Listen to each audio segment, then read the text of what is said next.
आज नमन दोस्तों।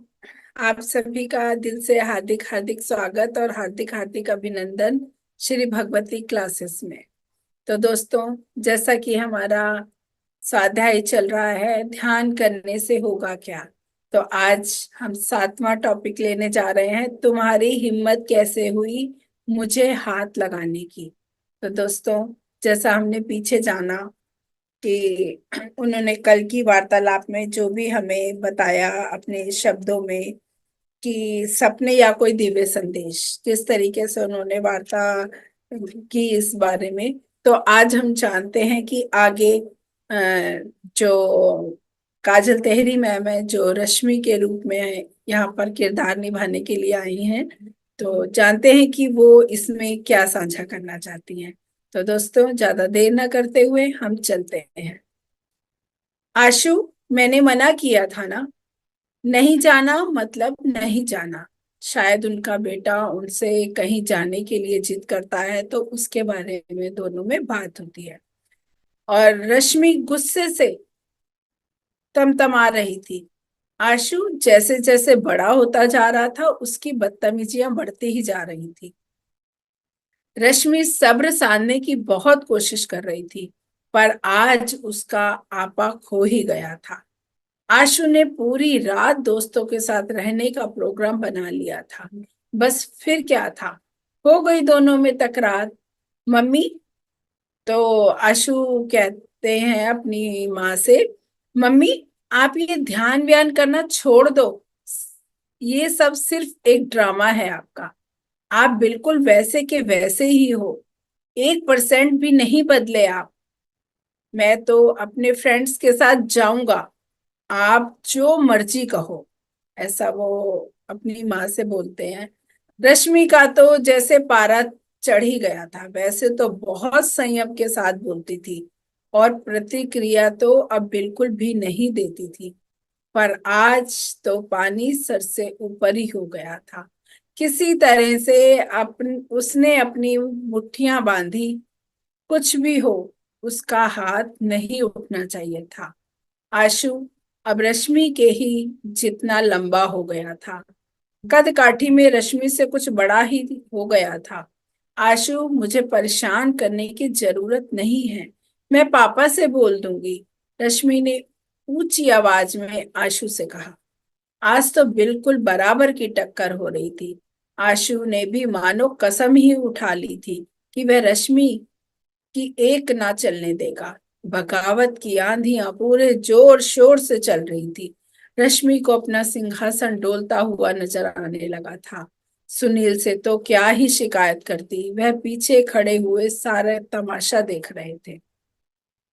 तो इस तरीके से जब वो दोनों माँ बेटा में टकरार होती है, तो सभी लोग पीछे देख रहे थे। इस चीज को वो महसूस कर रही थी कि ये शायद ठीक नहीं हो रहा जो भी हो रहा है।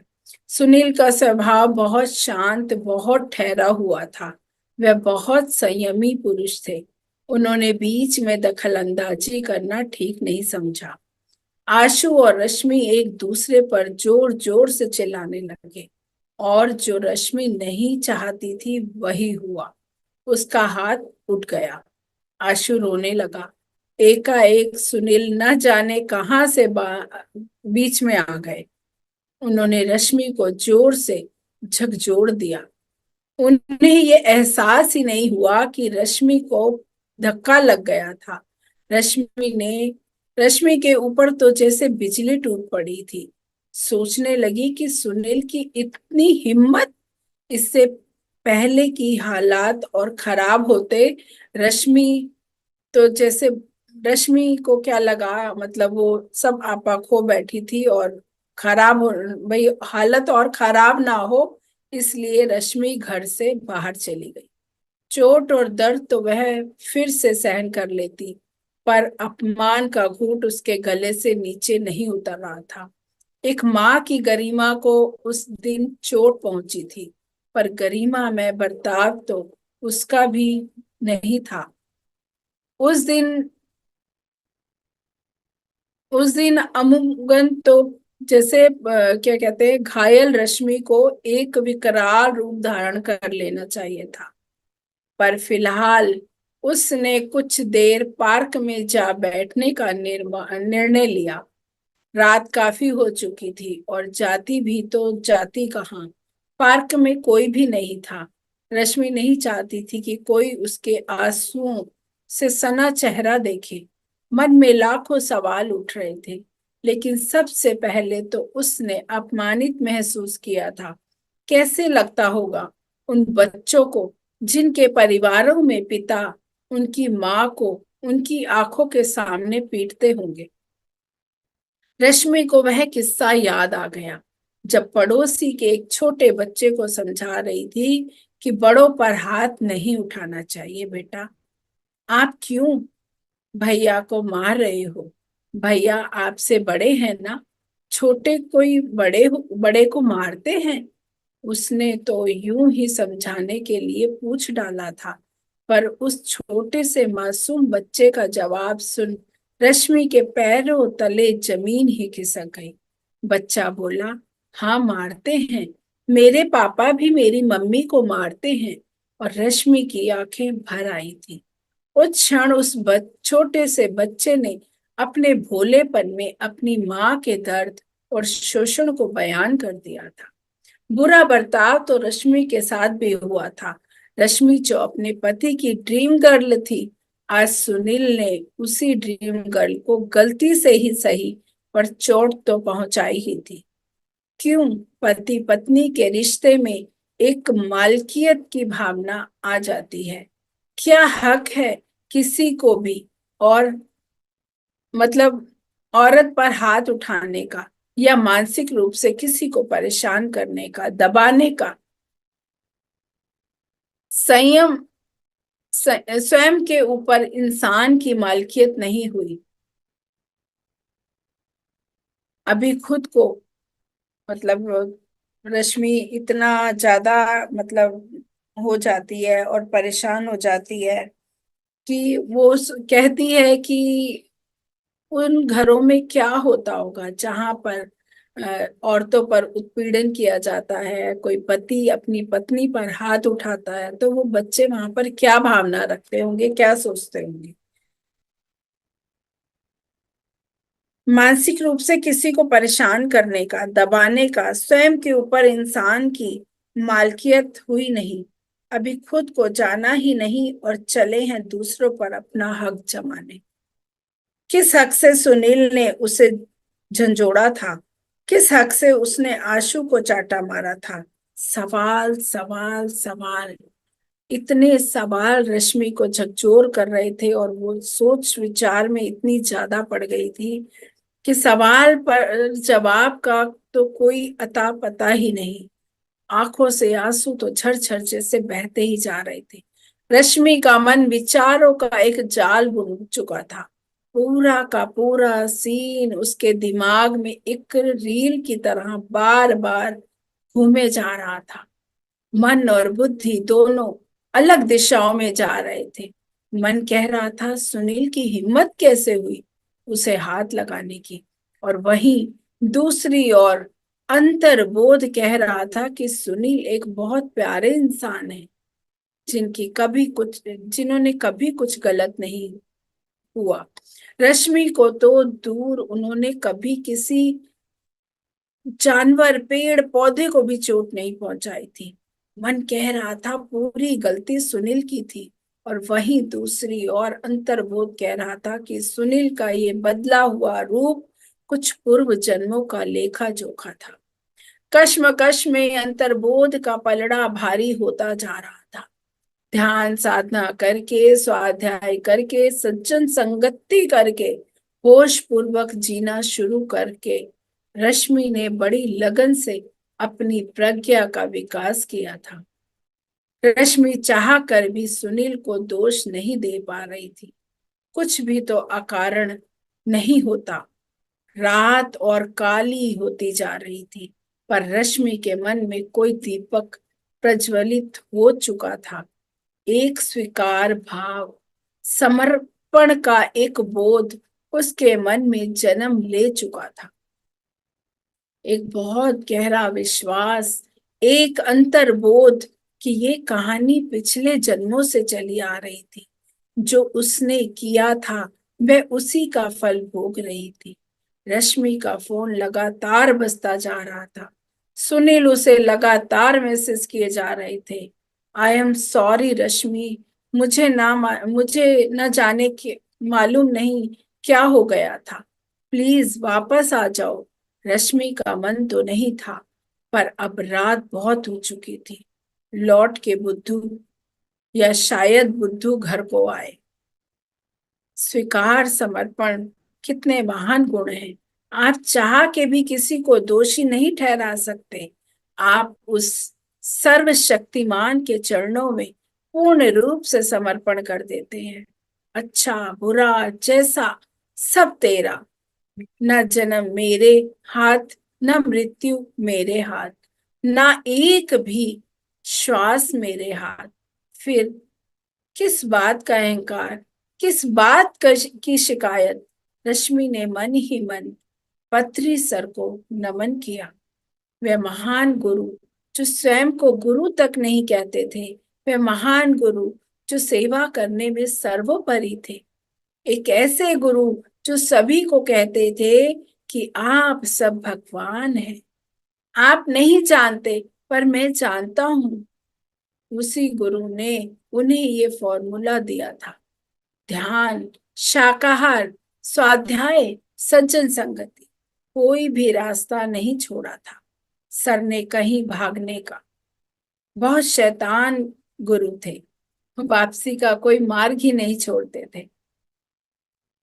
आपके लिए और सबके मजे की बात तो ये थी कि आपको पकड़ते भी नहीं थे।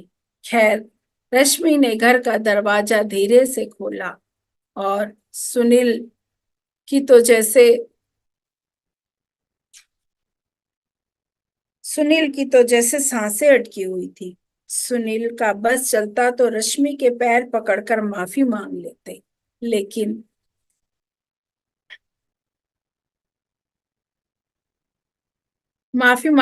लेकिन उसकी जरूरत ही नहीं पड़ी। रश्मि आई। जैसे ही रश्मि अपने घर का दरवाजा खोलती है, अंदर आती है, तो सुनील कहते हैं, Rashmi I am sorry, really I am sorry, ग्लानि के साथ, भाव भरे हुए। सुनील बोले, सुनील रश्मि आगे से बोलती है, इट्स ओके सुनील, आपकी कोई गलती नहीं है। सुनील को समझ ही नहीं आया कि वे क्या बोली। ऐसा पहले कभी नहीं हुआ था। पहले भी रश्मि नाराज हुई थी। हर बार चाहे गलती किसी की भी हो, माफी सुनील ही मांग लिया करते थे। पर आज ये क्या हुआ। सुनील थोड़े बहुत मतलब एक असमंजस में थे, एक संकोच में पड़ गए थे। अरे, इतनी बेरहमी से तो फिल्मी डायरेक्टर भी कष्ट नहीं देते होंगे, कट कर नहीं बोलते होंगे। रश्मि बिस्तर पर जाकर लेट गई। किसी से बात करने का मन नहीं था उसका। सुनील भी बिस्तर पर लेट गए। उसके कंधे पर हाथ रखकर बोले, रश्मि। बिन मुड़े हुए रश्मि ने जवाब दिया, हम्म। सुनील रश्मि से शायद कुछ कहना चाहते थे, पर रश्मि का बिल्कुल मन ही नहीं था उनकी सॉरी सॉरी दोबारा सुनने का। सुनील ने अपने हाथ उसके कंधे पर से कंधे पर से फिर सुनील हाथ हटा लेते हैं। हटाया ही नहीं था कि रश्मि, जब तुम चली गई थी तो मैं बहुत परेशान हो गया था। मैंने कैसे तुम्हें चोट पहुंचाई, और इसी दुविधा में मैं ध्यान में बैठ गया। एकाएक रश्मि को सुनील की बात सुनने में इंस्टेंट आने लगा था।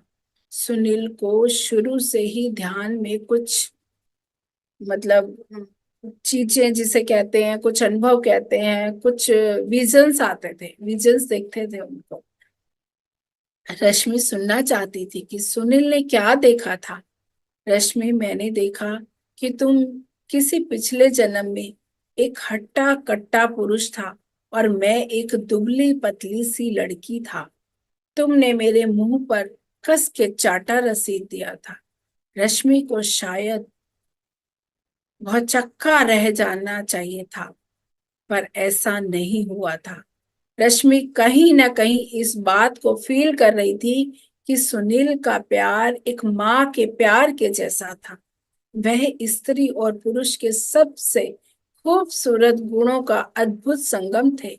विवाह के बाद रश्मि के आचार व्यवहार में और अधिक सौंदर्य और अधिक माधुर्य प्रकट हुआ था। ये सुनील के ही संग का असर था। जो सुनील ने देखा था वह कहीं न कहीं रश्मि अपने अंतर्बोध से जानती थी। रश्मि ने डॉक्टर ब्रायन बेट्स की नई किताबें पढ़ी थी।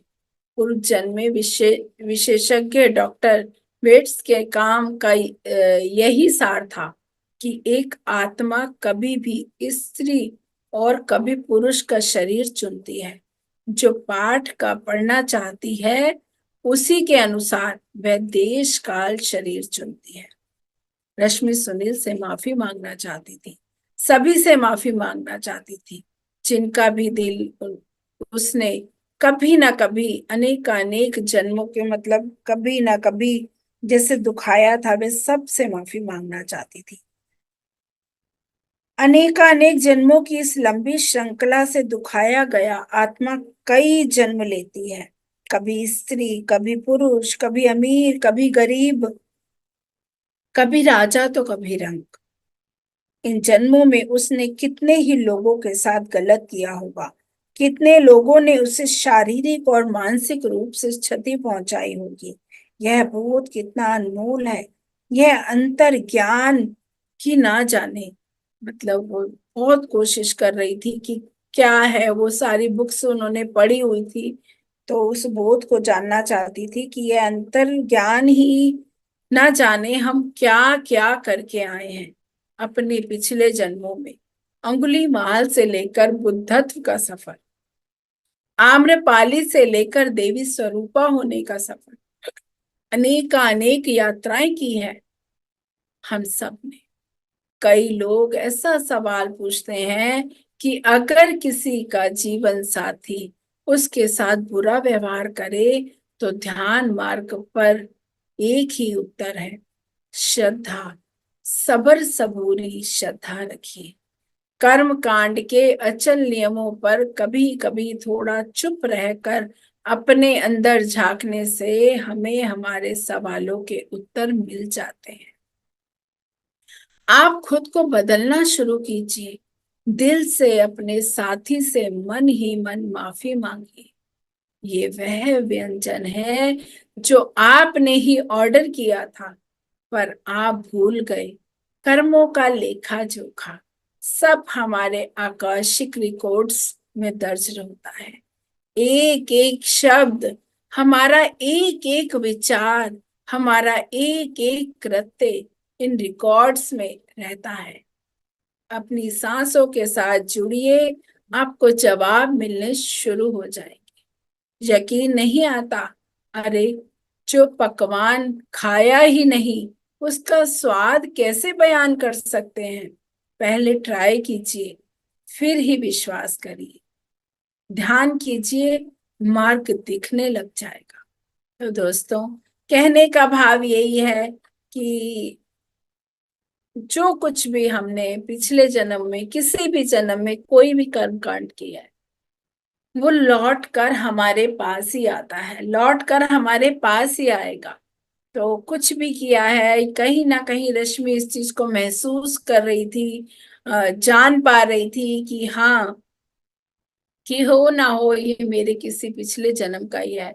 और देखिए सुनील, उनके हस्बैंड ने कितना अच्छा काम किया कि जब वो चली जाती हैं उनके इस क्रूरता भरे व्यवहार के कारण, तो जब घर से जाने के बाद सुनील को जब कुछ नहीं सूझ रहा होता तो वो ध्यान में बैठ जाते। तो ध्यान में उन्हें शुरू से अनुभव तो होते ही थे, तो उन्होंने इस चीज को फील किया, रियलाइज किया वहां पर कि कोई बहुत हट्टा कट्टा आदमी था और बदली मतलब पतली दुबली औरत पर वो हाथ उठा रहा किसी जन्म में। तो वो पिछले जन्मों का कोई लेखा जोखा था जो वहां पर काजल देहरी जी कहना चाहती हैं कि जो पिछले जन्मों का लेखा जोखा था वही सब सामने आया। और दोनों ध्यानी थे तो इस चीज को समझ भी पाए, जान भी पाए। तो दोस्तों, हमें ध्यान जरूर से जरूर करना है, सज्जन सांगत्य करना है, शाकाहार जगत का निर्माण करना है। ध्यान करने से ही हम अपने बीते हुए, उतरे हुए, ऊंच नीच के चढ़ाव को, पड़ाव को हम पहचान पाएंगे।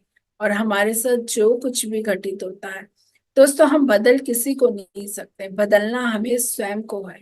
तो किसी की और किसी को बदलने से बेस्ट है कि स्वयं को बदलिए और ज्यादा से ज्यादा ध्यान कीजिए।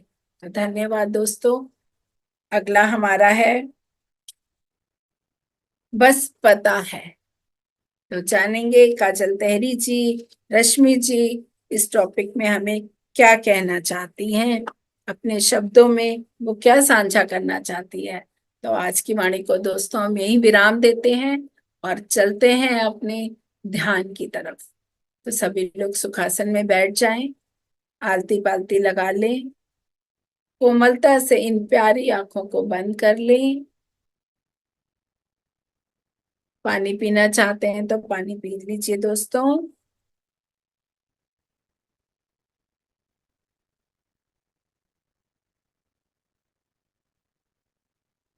ना कोई सोच, ना कोई विचार, सीधा सिंपल सरल ध्यान, हमारा आन अपान सती ध्यान।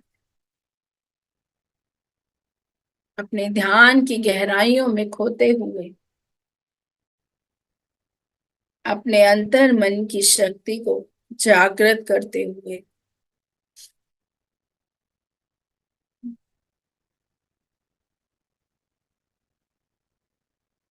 सुखासन की स्थिति में बैठते हुए, कमर सीधी करते हुए दोस्तों,